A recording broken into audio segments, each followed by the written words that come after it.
Hello' everyone, আজিৰ ৰেচিপিটো হ'ল ভাপত দিয়া দৈ। ভাপত দিয়া দৈ তৈয়াৰ কৰিবৰ বাবে মাত্ৰ দুবিধ সামগ্ৰীৰ প্ৰয়োজন। প্ৰথমতে আমাক লাগিব যিকোনো ধৰণৰ দৈ। মই ইয়াত পেকেট দৈ ইউজ কৰিছোঁ।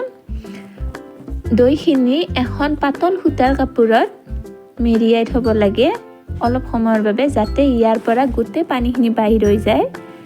ইয়াৰ পিছত দৈখিনি এটা পাত্ৰত ৰাখি তাত কনডেন্স মিল্ক ব্যৱহাৰ কৰিব লাগে। কনডেন্স মিল্ক আৰু দৈখিনি ভালদৰে মিহলি কৰিব লাগে, যাতে কনডেন্স মিল্কখিনি দৈৰ লগত মিহলি হৈ যায়। ইয়াৰ পিছত যিকোনো এটা পাত্ৰত কুকাৰ অথবা কেৰাহীত একাপ পানী দি ল'ব লাগে। মই ইয়াত কুকাৰৰ ব্যৱহাৰ কৰিছোঁ, আপোনালোকে যিকোনো বস্তুৰ ব্যৱহাৰ কৰিব পাৰে।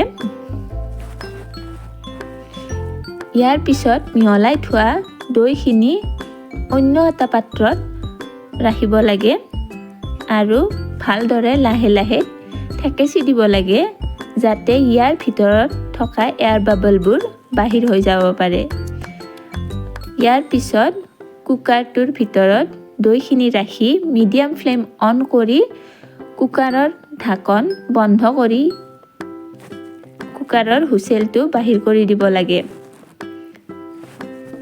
প্ৰায় 30 মিনিট সময় পিছত বাতিটো বাহিৰ কৰি আনি গৰমে গৰমে ইয়াক খাব পাৰি, অথবা ফ্ৰিজত 20 মিনিট সময় ৰখাৰ পিছত খাবলৈ যথেষ্ট ভাল হয়।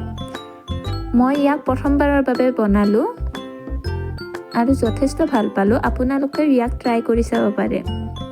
ধন্যবাদ।